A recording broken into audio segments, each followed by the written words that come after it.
Hey, and welcome to Matt and Jess TV. I am Matt Roast here with Jessica Bun Bun. This is our Yellowstone Season 5, Episode 9 reaction and review. It feels like it has been about 84 years, but guess what?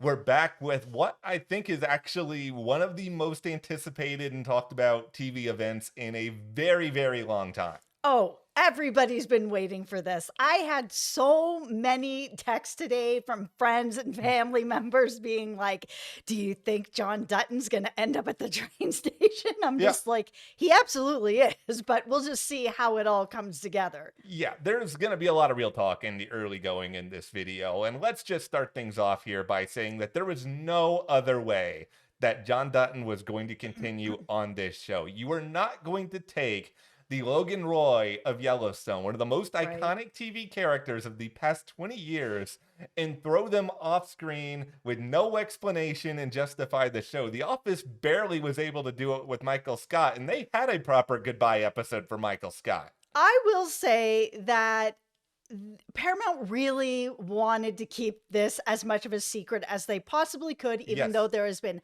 headlines for years going on, Taylor Sheridan, Kevin Costner, everything that's been going on back and forth, Mhm. all the nonsense that has been going on with that.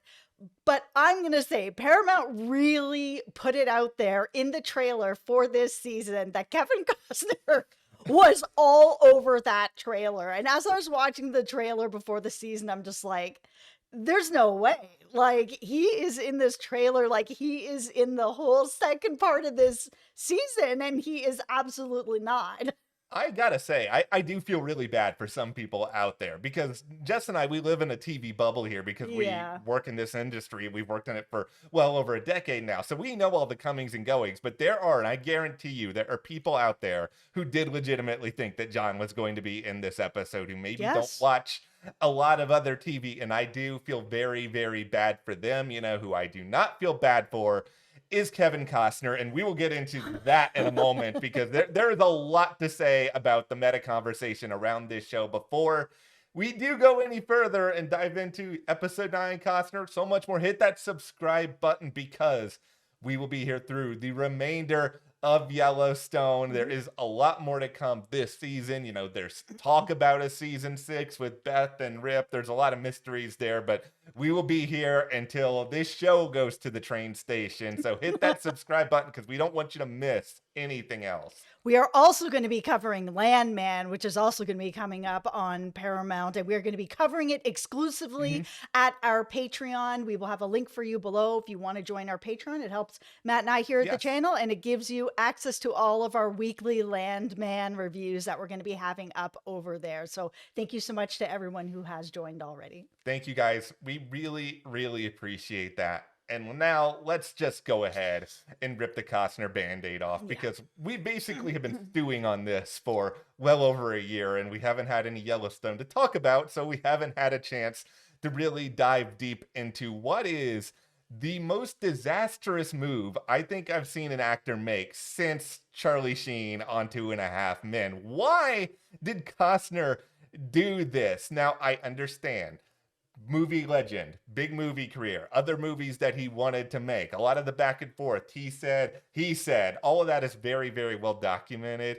It is a huge mistake to leave this show at this point when you could have used it to bridge the gap between it and your movies. You're telling me you did not have a day, 2 days, any time to come and film a cameo, anything else. I know Costner put out this thing on Instagram over the summer saying, basically, I don't have time. See you at the movies, which is the worst way to possibly end that because guess what? They did not see you at the movies. I saw the box office Oh my totals God. for Horizon. It was just such a bad move and such a shortchanged way to just deprive the audience of a really good character, but also a really, really good send off to somebody who has been an anchor of this show for so long. Yeah, this is just my feeling on it, but it feels like Kevin Costner just wanted to go back and be a movie star. I mean, we've had a lot of really big named actors and actresses like Kate Blanchett and,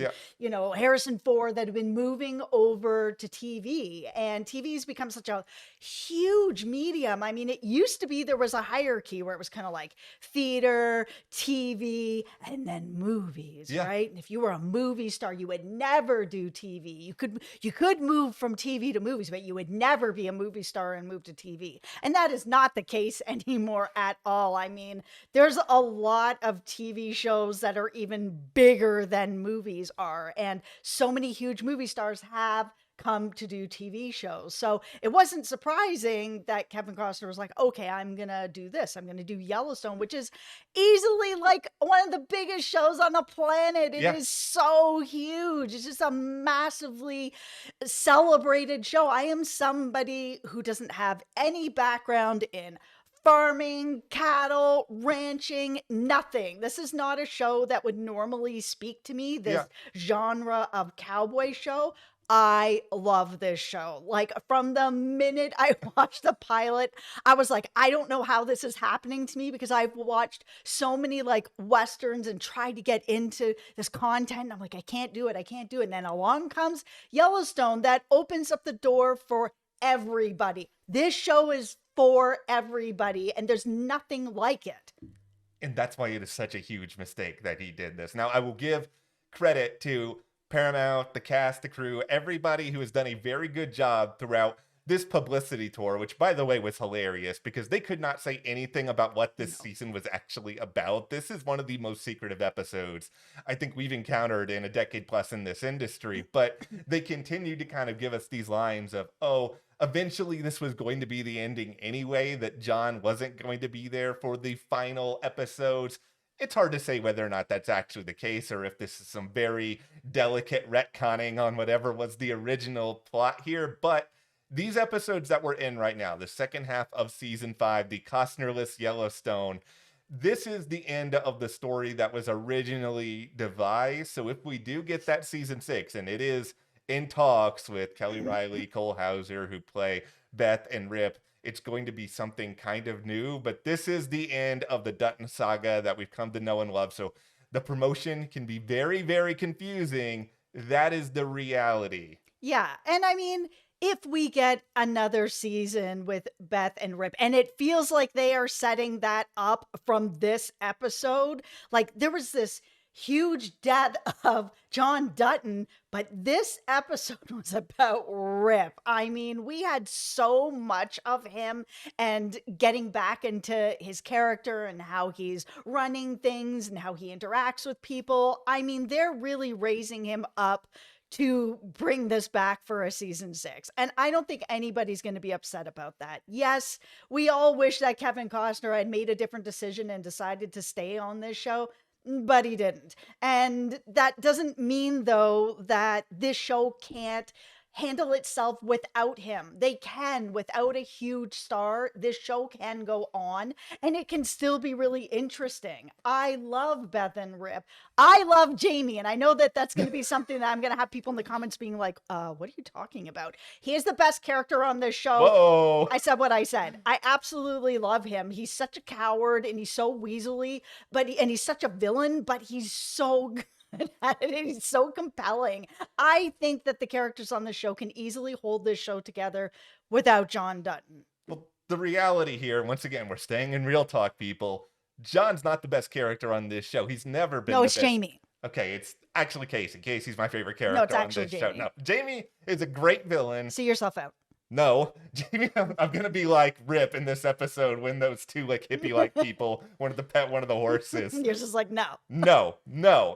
Ultimately, though, there are so many great characters, and John was a great character, but it's just the ensemble has always really been the focal point of Yellowstone. It's why they're able to get away with these long montages where, here we've got Lloyd, and here we've got Carter, and here we've got Rip, and a lot of this is just playing into the slow-moving cowboy aesthetic, but it's another reminder that, okay, this show is more than just one person. It's about all these different people and how they interact, and I mean, this episode was still very good because of it. It's not perfect by any means, but I wasn't crying out, begging for the ghost of John Dutton to show up for half of it. No, know. There was like such a good, solid episode with the Bunkhouse Boys and Rip and everything that they were doing out in Texas. This was solid all the way through. I mean, everything that happened with John Dutton at the beginning. I mean, let's get into this whole Yes. setup that he took himself out. Stop it. This man would never do this. And of course, Beth is on that same page where she's just like, this doesn't make any sense. Like, why would this be a thing? Even Jamie, who didn't know that Sarah had set this up, even though he kind of participated, it was also still kind of like, I don't know if he would do something like this. Could it be because I'm doing this or that? No, he's not going to do this for you, Jamie. He's not going to do this for anybody. This is not believable. So when we had Sarah actually setting this up and, the person on the other end's kind of like, yeah, this is what we're going to do. We're going to set it up so that it looks like he did this to himself. Even Sarah was kind of like, you can't make it a heart attack or something believable. Nah, this is the cleanest way to do it. How does nobody suspect this? Even the police, when Casey made that phone call and they were like, oh yeah, the power went out at like 3:50 and time of death at 3:53. I'm like, guys, stop it. Like, what? This is not so much of a coincidence that nobody was just like, maybe foul play. Here's the truly insane thing, and I think a lot of this just roots from the idea that we love covering murder mysteries at the channel. Yes. It's pretty much our bread and butter. And Yeah. so whenever I see something that's presented one way on a show, I try to think so far out the box that I've also left the warehouse that the boxes were in, including this situation where Sarah has her meeting with, menacing bald man and sort of plans out this attack on John, which is really just they're setting it up so that it looks like, John got rid of himself. But I spent most of this episode thinking, oh, this is all just misdirection, that really somebody else did this and they're making it seem like it's this other thing. But based on how Sarah was with Jamie at the end of this, it feels like that part of it is cut and dry. So we don't really have a whodunit. It's clearly Sarah put, everything in motion. Yep. But this is now a how done it, where we have a situation, the power's cut out, John gets rid of himself a few minutes after the fact, the power's back by the time anybody notices. I think the curious part of the storyline now, depending on how much they choose to explain, is how did they plan all of this out? Did they potentially go to other people and slide them some money and say, okay, we need an outage at this time? Is there people who were involved in a cover-up within law enforcement? Like, I want to know how deep all of this goes. Yeah, and I'm curious if we will actually get any of that, because we did have this, this is what's happening in the present, and then it's like beep boop boop boop boop, or 6 weeks in the past, and this is what's happening here. And I was kind of like, okay, well, if we're going back 6 weeks in the past, then maybe we will kind of see how Sarah's guys set this up to be able to make this happen, because Beth is not going to let this go. I know she's going through the paperwork and talking to Casey, is like, Jamie did this, like he did this. Yeah. And she is right. Yeah, he did participate in this, kind of unknowingly, but kind of knowingly. That's what makes him such a complicated character. But she knows in her heart of hearts that he had a part to play in this. How is she going to actually be able to figure it out? Like, she did tell Casey, go look in his eyes and you'll know. Okay, that's not enough. Yeah. How are you guys going to actually figure out that Jamie did this? And for me, I'm hoping that they are not going to figure out that Jamie did this, and that he is going to be able to once again weasel his little weaselly butt out of this, as he always does. Because yeah, he said it, but it was like, okay, but he didn't mean it, kind of, right? But that's not how Sarah the Honey Trap deciphered this. She decided to go ahead with it because it benefited her. Yeah, that's what it's all been about for her since the beginning. Because it really felt at the end of episode 8 that, Beth was the person who Jamie was most inclined to get rid of above anybody else. But, John is kind of floating there, and Sarah just decides to take hold of this idea of John because this is what she really wants. And this has always been the MO with Jamie, is that he's so wishy-washy and so flippant, and he'll go back and forth on these very ideas, and he'll do really bad things, but then Yes. he'll feel this overwhelming sense of guilt over it, but it doesn't stop him from doing the next very bad thing. Okay, so this is where I'm wondering if Jamie's going to end up this season, because you brought up his overwhelming guilt. Yeah. That does always come into play. He does these terrible things. He feels a lot of guilt. He gets really cowardly about it, but then he tries to find a way to kind of move things in a better, right direction. He just always ends up back where he is. He's in a cycle with himself. Yeah. Seeing how broken up he was about this, worried that it was his actions and what he was doing that put John in this position that he would do this. Plus, he's now lost two fathers. Like, yes, one of them by his own hand, but at the same time, it still is going to affect him, and he has felt guilt about it. And he has felt bad about it, and now a second father is also gone. How much of that is going to weigh on him in a way that he could possibly just out Sarah himself? He's in a really tricky position, because if there was someone who was going to die on the show this way, I would have always thought it would be Jamie, because Jamie, he doesn't seemingly have any friends. He doesn't seemingly have any family that likes him. And even now, yeah, congratulations. You have Sarah who's with you because it's convenient for her, but you have this total I've won, but at what cost? Because Beth thinks you're responsible for it. Casey's gonna think you're responsible. Nobody at the ranch is gonna want anything to deal with you. Like, what's the victory here? How happy are you ever going to be? Like, yeah, I think he is gonna feel guilty about it. Maybe he will go to his family and try to be like, oh, no. Some of this stuff I never meant. And they're just gonna tell you to pound sand, or Beth is just gonna straight up take you out herself. Yeah, we are definitely looking at a showdown by the end of this season. My wonder is how is Beth really going to get there? Because I know that she knows in her heart that Jamie had something to do with it, and he did.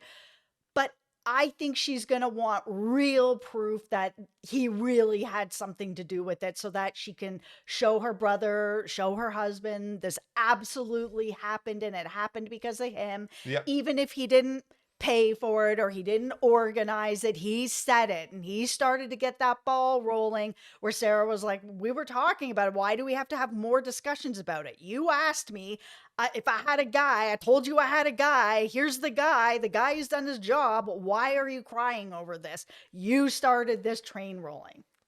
Her, Rip, and Casey are the holy trinity when it comes to figuring all this out. It's sort of, let's relate it to a bank heist for a moment, because in addition to murder mysteries, Your favorite. I love bank heist. And You basically what we have here is Beth is going to take on the planner, the brains of the operation, the person who is actually going to try to plot everything out and make sure that nobody screws anything up, because she's clearly the smartest one of the three. Rip is the muscle. Rip is basically akin to the person who goes into the bank and starts taking people out here and there, because that's the person who everyone is physically afraid of, and that's how she can get closer to the truth here, because he will do whatever she tells him to do, because there's a lot of love there. Lots of love. And he's capable of doing a lot of really dark things. We've seen it.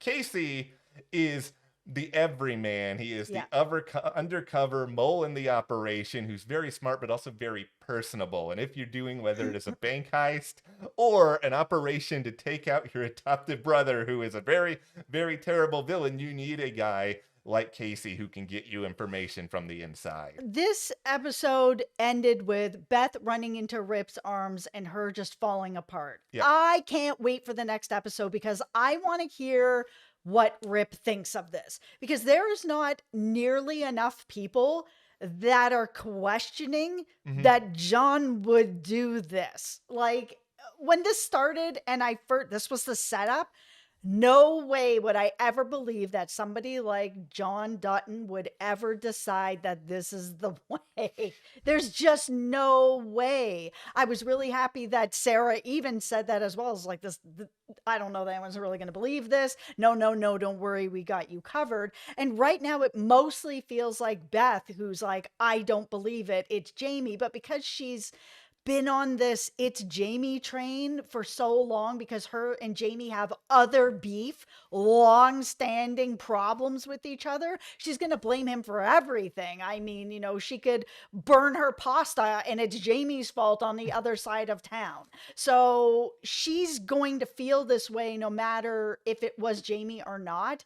I just want to see what Rip thinks of this and more of like the bunkhouse boys. Lloyd's not going to believe that John did this. No. The people that have been working for John all this time, I just can't see that any of them are going to sit back and be like, yeah, this really seems like something John would do.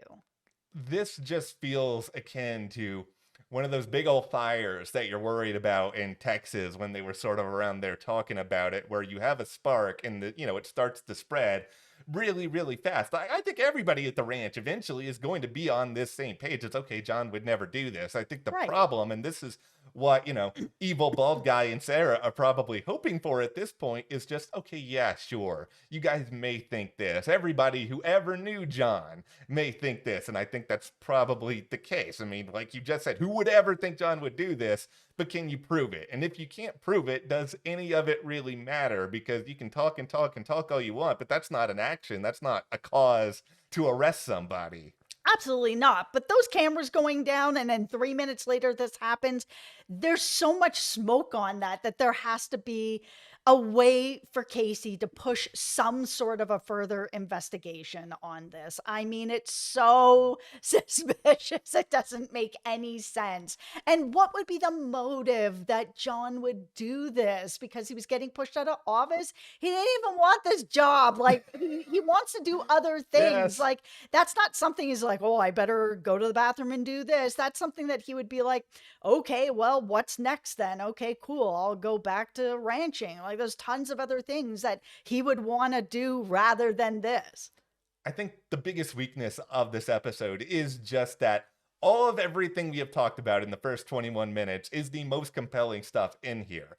It felt like it was about 21 minutes of an episode that was well over an hour long. It needed to be more about this just because this is the central event we have all been looking forward to. I know the ranching is a part of the show. It's a part of the show I do like. I grew up in West Texas for a part of my life. Also North Texas. I'm very familiar with Weatherford and a lot of places that are mentioned, seeing Taylor Sheridan pop up on the show and talk about it. It's like, okay, I've been through Weatherford a million different times. Even the scorpion story. I've had a scorpion live under my bed and look down there and be like, oh, there's a scorpion. I'm not afraid of scorpions. I probably should be. I'm afraid of a lot of other things, just not scorpions.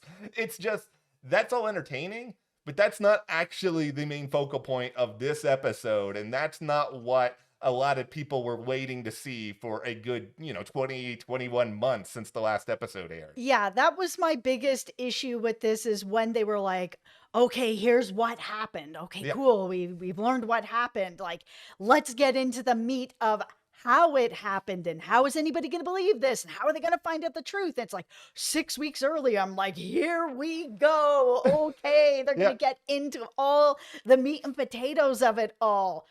No, it was like, and 6 weeks ago, here's Rip asking permission to lift up this kid and pet this horse and, have some chili and have some steaks in a cooler and sleep in a tent. I'm like, okay, I love all this stuff about the show, but it doesn't make sense for this premiere when you have such a huge character death with such a big mystery around it for the Dutton family that we would be like, let's go 6 weeks back so that we can include all the ranching stuff. That felt forced in this episode where they could have tied a lot more of it up in this premiere. And then in the next episode, give us that. Yeah, I would have been more than fine with that. To just sort of slow play the reintroduction of a couple of these characters. I know it's been a really long time since we have seen, people like Teeter, who we really like, or Jimmy. And I love these characters too, but they're not the headline coming into all of this. We can be patient for one more week. I will say, though, my stealth MVP of this episode, a guy I think his name might have been Corey. He was the blue shirt wearing dude. Oh, who was like, Rain, what's that? You making that up? I was like, I feel that. We're living in California Yeah. right now, and I think the last time I saw rain was May. It's November.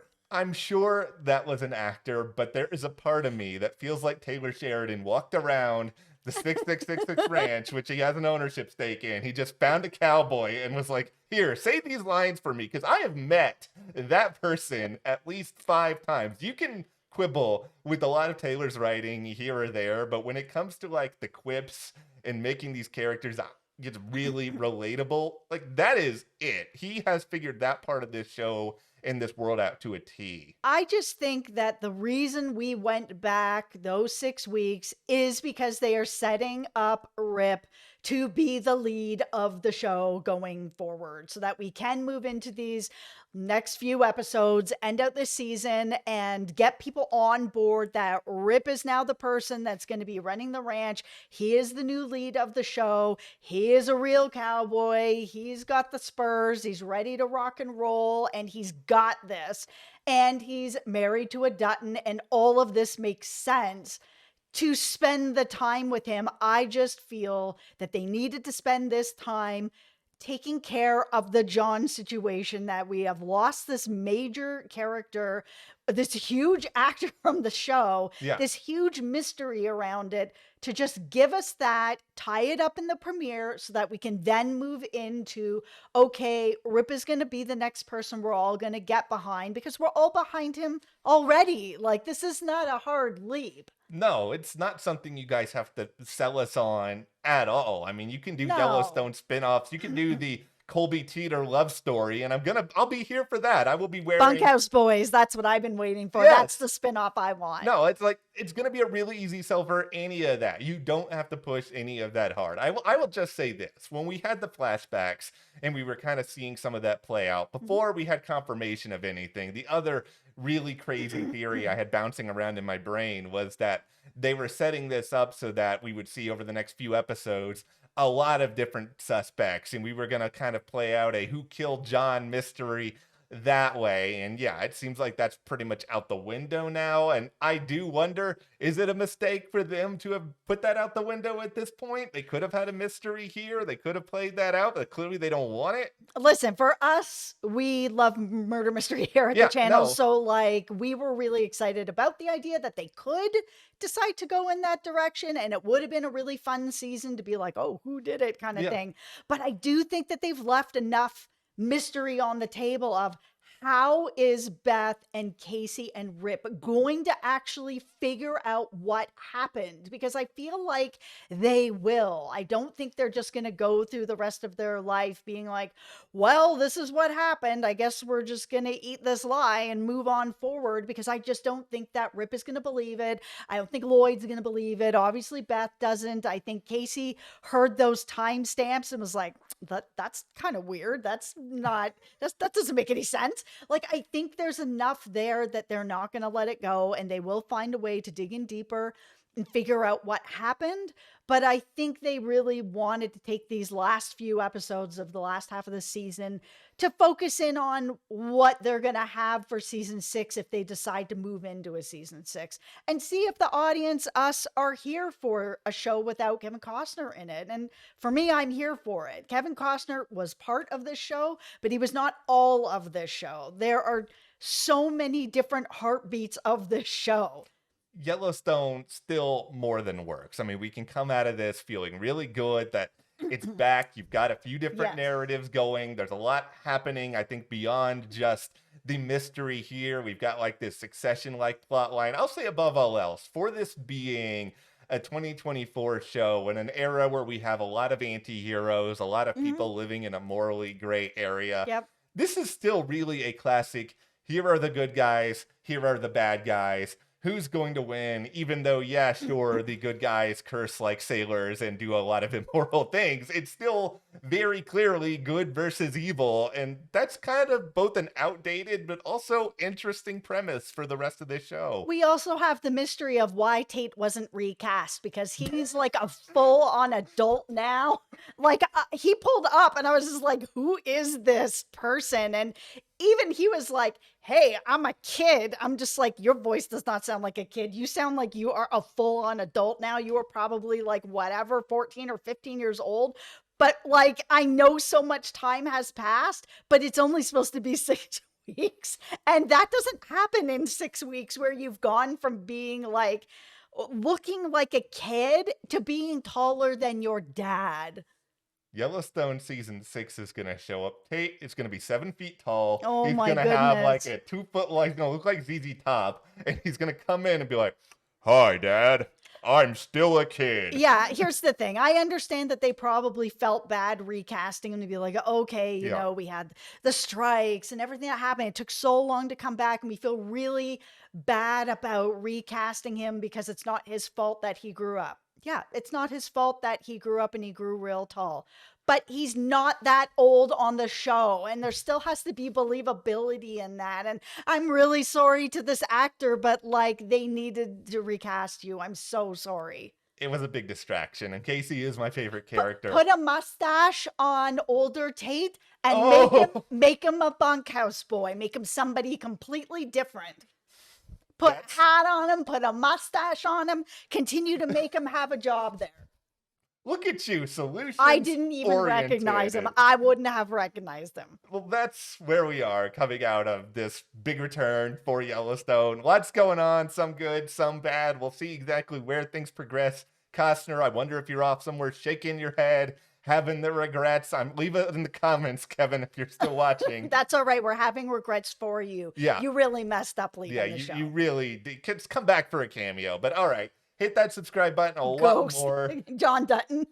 I am here now. Oh my God. Oh, No. All right. Now, if you guys want to support us further, join our Patreon. Like Jess said earlier, we are covering exclusively Landman over there. Yep. Another Taylor Sheridan show, a chance for me to dive very deep into my West Texas oil town origins. That's going to be really, really fun It's for me. got such a great cast. John Hamm, my Billy guy. Bob Thornton, Demi Moore. Yeah, it's going to be good. Thank you guys to everyone who is supporting us on Thank you. Patreon. We'll see you here next time.